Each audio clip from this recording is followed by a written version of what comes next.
La règle de base, vous ne devez pas garder votre manteau en entrant dans une pièce, ni chez des gens, ni au restaurant, ni au bureau. De robes et de manteaux, j'en remplis 3 chariots.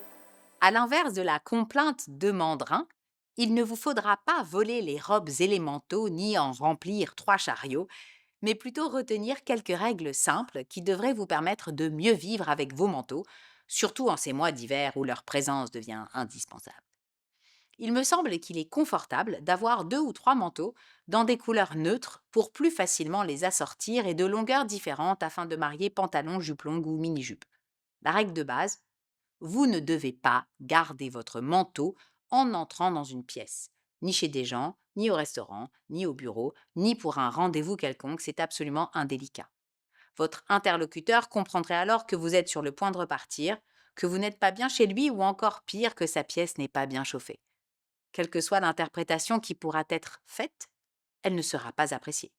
Deuxième règle, lors d'un rendez-vous professionnel, vous ne devrez quitter votre manteau qu'après y avoir été invité par votre interlocuteur. Ce dernier doit vous montrer un endroit où le poser. S'il ne le fait pas, vous pourrez le poser sur une chaise à côté de vous ou au dos de la chaise sur laquelle vous êtes assis. Troisième règle, quand il y a un porte-manteau, posez toujours votre manteau par l'épaulette du manteau, le haut de la manche au niveau de l'épaule, sur la boule du porte-manteau. Faisant ainsi, vous vous épargnerez de récupérer votre manteau avec un pli au milieu des omoplates. Enfin, à vous, mesdames, quand vous entrez dans un lieu public accompagné de votre mari ou d'un ami dont vous êtes proche, laissez-les vous débarrasser de votre manteau et le donner au vestiaire. Cette délicatesse sera répétée envers les personnes âgées, les personnes handicapées, mais aussi les enfants. Femmes ou hommes, peu importe, aidez les plus faibles, les plus petits et les plus âgés.